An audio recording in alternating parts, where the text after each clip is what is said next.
അപ്പോൾ എല്ലാവരും സുഖമായിട്ട് ഹാപ്പിയായിട്ട് സന്തോഷമായിട്ട് വിചാരിക്കുന്നു ഗൈസ്. അപ്പം നമ്മുടെ ജാസ്മിനൊക്കെ പുതിയ സാധനങ്ങളൊക്കെ ആയിട്ട് വന്നിട്ടുണ്ട് ഗൈസ്. അതൊക്കെ തന്നെ ജാസ്മിനൊക്കെ പുതിയ സാധനങ്ങളൊക്കെ നോക്കാം. അല്ല തന്റെ പ്രേമമൊക്കെ ഏതുവരെ? വിധിയുള്ളവന് എന്നായാലും നിധി കിട്ടുമെന്ന് വിശ്വസിക്കുന്നവനാണ് ഞാൻ. എങ്ങനെയുണ്ട്? കൊള്ളാം, ഗബ്രി ഉള്ളതുകൊണ്ട് പിടിച്ചു നിൽക്കുന്നു.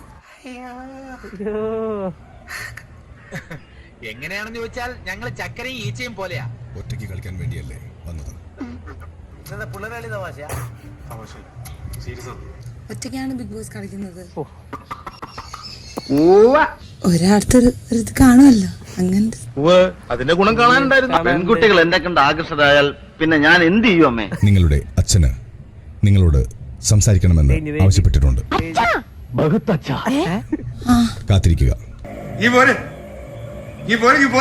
നീ അവിടെ ഇരുന്ന് ഓരോ കണകുണ പറയാണ്ടേ അടുത്ത വണ്ടി പിടിച്ച് ഇങ്ങോട്ട് പോരൂ.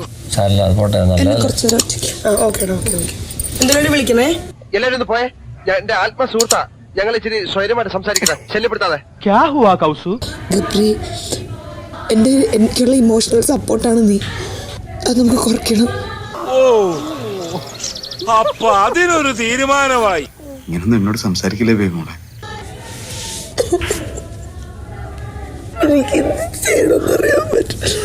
മനസ്സിലായി. തേപ്പ് അതെ, ഇംഗ്ലീഷ് അറിഞ്ഞൂടാത്ത കച്ചടാ പാർട്ടീസ് അങ്ങനെയും പറയും. ഓരോരുത്തരുടെ കാല് പിടിക്കുക.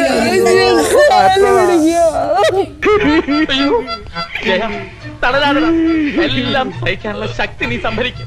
കേരള സാഹിത്യ അക്കാദമി അവാർഡിന് സാധ്യത കാണുന്നുണ്ട്.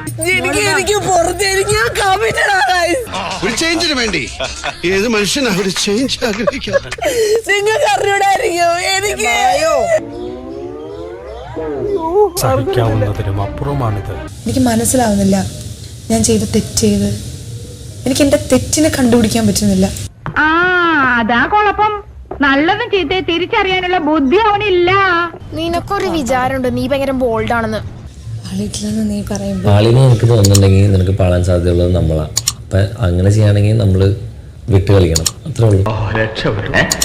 അല്ല, രക്ഷപ്പെട്ടല്ലോ, ചാവാതെ രക്ഷപ്പെട്ടല്ലോ എന്ന് പറയായിരുന്നു. വിട്ട് കളിക്കുന്നതും സംസാരിക്കുന്നതും തമ്മിൽ ബന്ധമില്ലല്ലോ. എടി പെണ്ണെ, നിന്റെ ചാട്ട എങ്ങോട്ടാണെന്നൊക്കെ എനിക്ക് മനസ്സിലാവുന്നുണ്ട്. നിന്റെ കാര്യങ്ങൾ ഞാൻ ഇടപെടായിരുന്നാ പോരെ? അതും കുറ്റ, പിന്നെ അത് കിട്ടണം.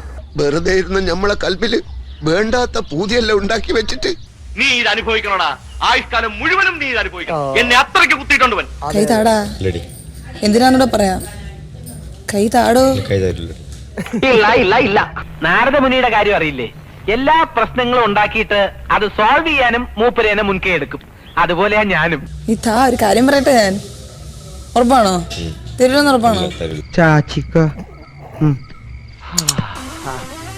ജാസ്മിൻ ജാഫർ പൊടിച്ചോണ്ടിരിക്കുകയാണ് ബിഗ് ബോസിനകത്ത്. നാളെ എന്താണെന്ന് യാതൊരു പിടുത്തവും ഇല്ല. മിക്കവാറും ഔട്ടാകുമായിരിക്കും. ഇതാണ് ചാൻസ്.